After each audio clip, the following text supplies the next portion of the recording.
the last white settlement and civilization on the frontier before you enter the wilds and the dangers of the land of Kentucky. Hey everybody, this is Russ from Family Tree Nuts, and I'm in Lee County, Virginia.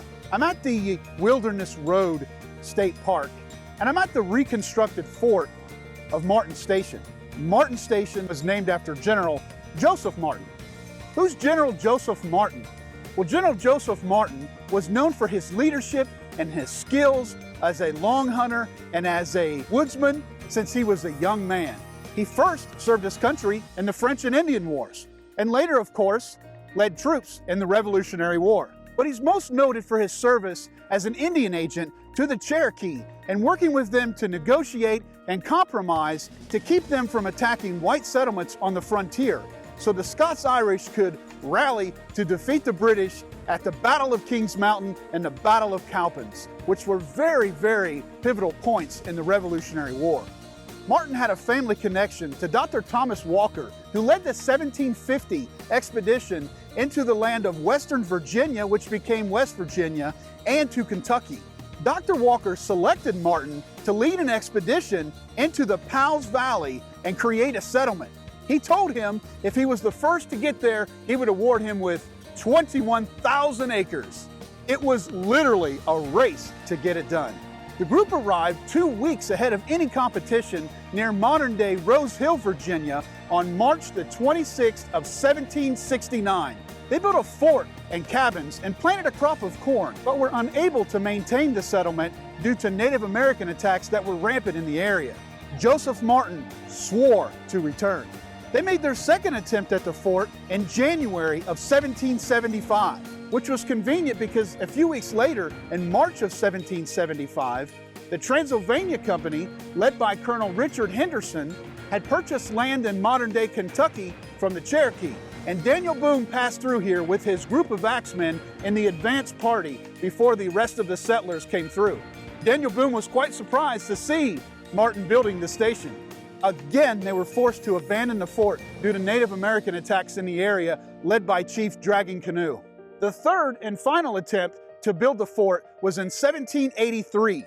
This time, they built it a little bit closer to the Cumberland Gap, very near where we are today. The fort became the last white settlement between the east and the areas of settlement such as Fort Boonesborough, Fort Herod, Fort Logan, and Crab Orchard.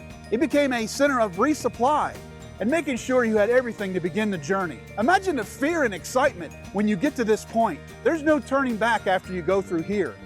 You know that there's going to be the danger of Native American and wild animal attacks.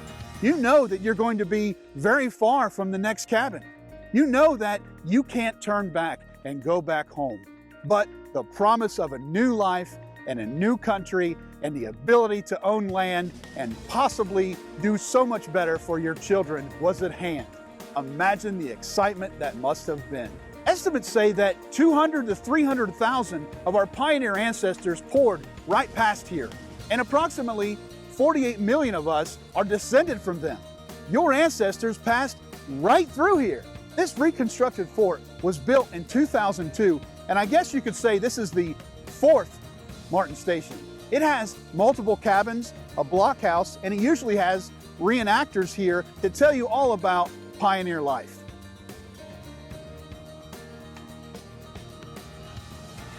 It is definitely worth the visit.